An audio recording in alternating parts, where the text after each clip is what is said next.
Dentro del gran mundo de la arquitectura, existe una serie de factores que, pensados como un todo, ayudan a la creación, diseño y construcción de las grandes obras de arquitectura que todos conocemos. La proporción juega un papel primordial, ya que se refiere a la relación armoniosa de una parte con otra y con el todo, mientras que la escala sugiere la relación del tamaño del objeto con respecto a su entorno y con otros objetos. Desde la antigüedad, los arquitectos han tenido como objetivo principal que el diseño sea armónico y goce de cierta belleza. Recurriendo a elementos matemáticos sencillos, buscaban sucesiones numéricas que pudieran servir como base para crear un sistema de proporciones que cumpliera con estos objetivos. En este video de análisis proyectural, analizaremos el concepto de la proporción en diversas áreas, incluyendo su relación con la belleza, la escala humana y su aplicación en el diseño. Primero, se abordará el porqué de la proporción, seguido de la proporción urbana y su relación con la escala humana. Luego, les explicaremos los diferentes tipos de proporción: aritmética, geométrica, armónica y simbólica. Finalmente hablaremos sobre su aplicación. Trataremos de ser lo más breves posibles, sin caer en la mediocridad de exponer un trabajo incompleto. Así que, sin más ni menos, vamos con el vídeo.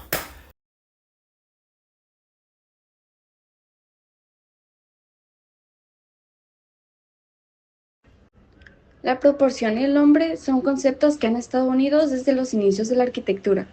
A lo largo del tiempo, los arquitectos han tomado el cuerpo humano como modelo para diseñar espacios que resulten armónicos, cómodos y comprensibles para quien los habita. El arquitecto romano Vitruvio fue el primero en establecer la relación entre el cuerpo humano y las proporciones arquitectónicas.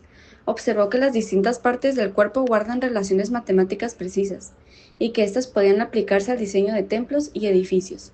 Su idea de que, sin proporción y simetría, no hay composición perfecta, inspiró siglos de arquitectura y dio origen al famoso Hombre de Vitruvio, ilustrado por Leonardo da Vinci. Estas proporciones humanas sirvieron de guía para definir las dimensiones básicas de la arquitectura. Las alturas de techos, puertas o ventanas se ajustan a medida que resultan cómodas y visualmente equilibradas para el ser humano. Así nace el concepto de escala humana, que busca adaptar las dimensiones del espacio a las capacidades físicas y perceptivas del cuerpo, la altura de la vista, el alcance del brazo o el movimiento natural al caminar.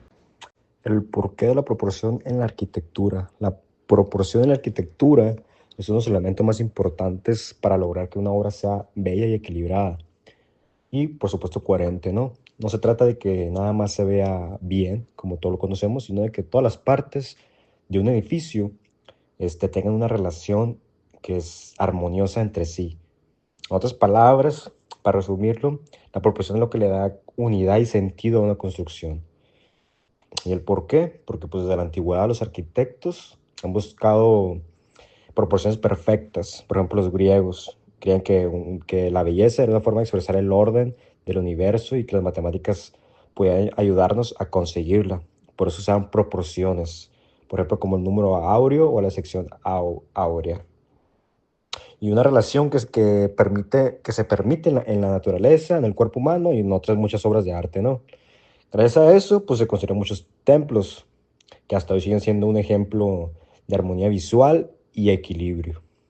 Y pues con el paso del tiempo, la idea de proporción siguió evolucionando al paso de los años.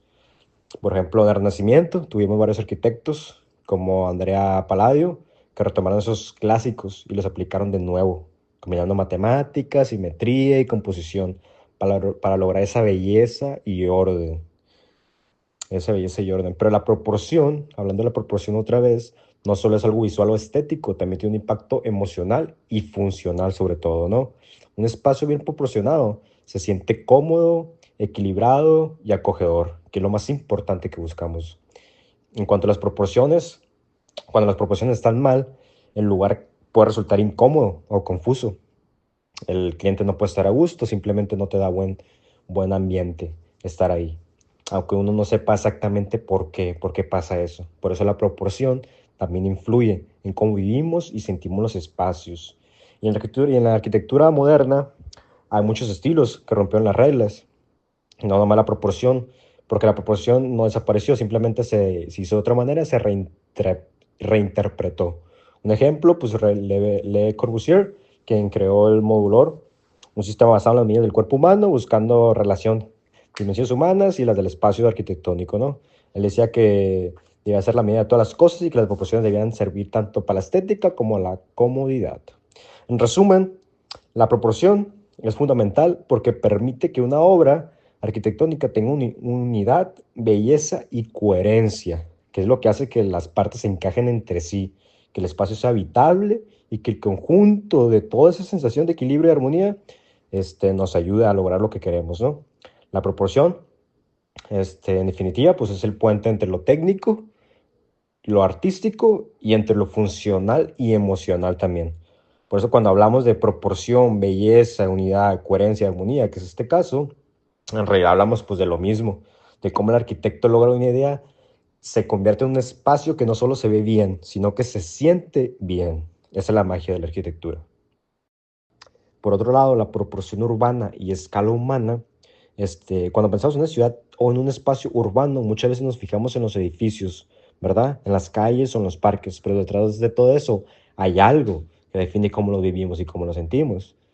Y la relación entre las dimensiones del entorno y las dimensiones del ser humano. Eso quiere decir, eso se le llama escala humana. La proporción urbana, por otro lado, se refiere a cómo se organizan y se relacionan los elementos dentro de una ciudad.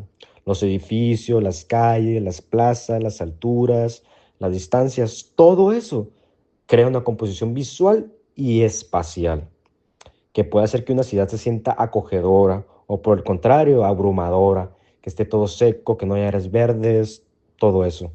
Cuando la escala de una ciudad, por ejemplo, se diseña pensando en las personas, de volada se nota, ¿no? En su tamaño, en su movimiento, en su percepción. Llegas, se siente el aire fresco, hay árboles, los edificios se miran bien, tienen buena altura, todo eso. Cuando se trata de eso, que es en su tamaño, en su movimiento, en su percepción, decimos que tiene una escala humana. Eso significa que los espacios están creados para ser cómodos, accesibles y agradables. ¿Para quién? Para nosotros, para quienes los habitan. Por ejemplo, otro ejemplo más, pensemos en una plaza pública. Si las proporciones son correctas, ni demasiado grandes, ni demasiado pequeñas, chicas, el espacio invita a quedarte, a caminar, a conversar, a estar más tiempo ahí. En cambio, por otro lado, si la plaza está muy grande y está vacía, o está rodeada de edificios demasiado altos, el ser humano pues te siente chiquito, te sientes incómodo, o simplemente incluso que no tienes que estar ahí o fuera del lugar. Esto mismo pasa también en las calles. Una calle pensada a escala humana tiene banquetas amplias, áreas verdes, lugares para sentarse, buena iluminación y edificios con alturas pues proporcionales, ¿verdad? Todo eso hace que el espacio sea más habitable y más seguro. Por el contrario, cuando las proporciones se alejan de la escala humana, por ejemplo, cuando los edificios son demasiado grandes o las avenidas demasiado anchas, sin banquetas, por ejemplo, se pierde la sensación de conexión con el entorno, con la ciudad. La ciudad se vuelve como impersonal y pues los espacios no invitan a las personas a caminar, a convivir, a correr. No, a las personas no les dan ganas, no incitan esa motivación. Entonces, en conclusión, la proporción urbana y la escala humana pues van de la mano. Ambas buscan que el espacio urbano tenga armonía, coherencia y bienestar. Cuando los edificios, las calles y las plazas se diseñan con más proporciones de lo que hablamos justamente ahorita, la ciudad se vuelve más amable, más funcional y más humana. Por eso es importante vivir en lugares donde la arquitectura y el urbanismo se adapten a nosotros